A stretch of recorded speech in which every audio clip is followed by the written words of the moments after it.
Normally beautifully calm, tranquil water of the Gulf is now kind of being pounded up by this storm system. Even though it's very small, very weak, had picked no direction, Debbie was doing an awful lot of damage. The good news on Debbie right now is that we have found some sense of movement from this storm system, and we'll watch this thing kind of park itself by Thursday right in the middle of the landmass of Florida, if we believe this is all working well, and then hop over into the Gulf. For the future of Debbie, once it's over in the Atlantic side, does it redevelop? Does it become a tropical system? We'll talk about Debbie's future in a moment, but for right now, what's happening to Florida is just unbelievable in the form of wind, rain, beach erosion, all of those things. Our Ginger Z is in Cedar Key, Florida this morning. Good morning, Ginger. And that water is known for how tranquil it is.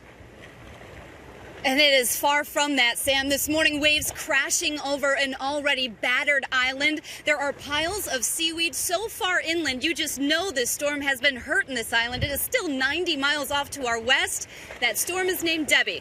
That's Debbie with a Y. And Floridians this morning are asking, why won't she just go away?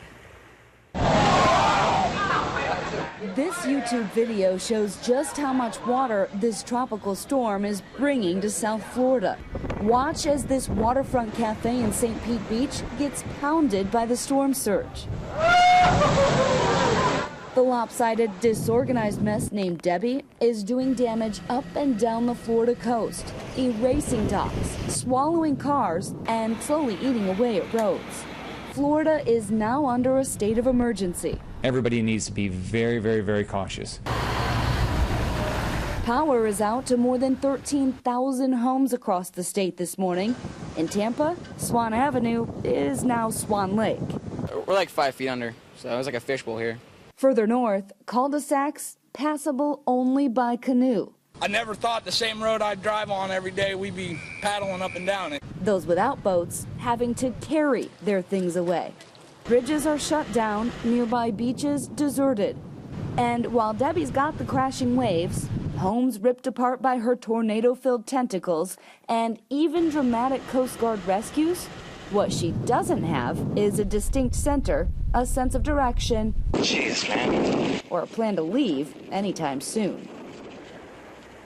Sam, you know we've got to have that positive or silver lining, and some areas of Florida that were still in drought are being helped by Debbie. Yeah, and particularly, you're right, that South Georgia area that's getting so much rain, Ginger, as well. But when we show you how much rain they've been getting, you're just not going to believe this. Take a look at the Doppler estimates over the last 48 hours. The red zones are 15 inches plus. We've had 20 inches of rain in that line of North Florida into South Georgia. That's an unbelievable amount of rain, and there's more in this storm system because even though Debbie has a direction, she's going to take her sweet time leaving land, and that means 5 to 7 inches of rain at the minimum in that zone of North Florida. That will mean some people get 3 feet of rain.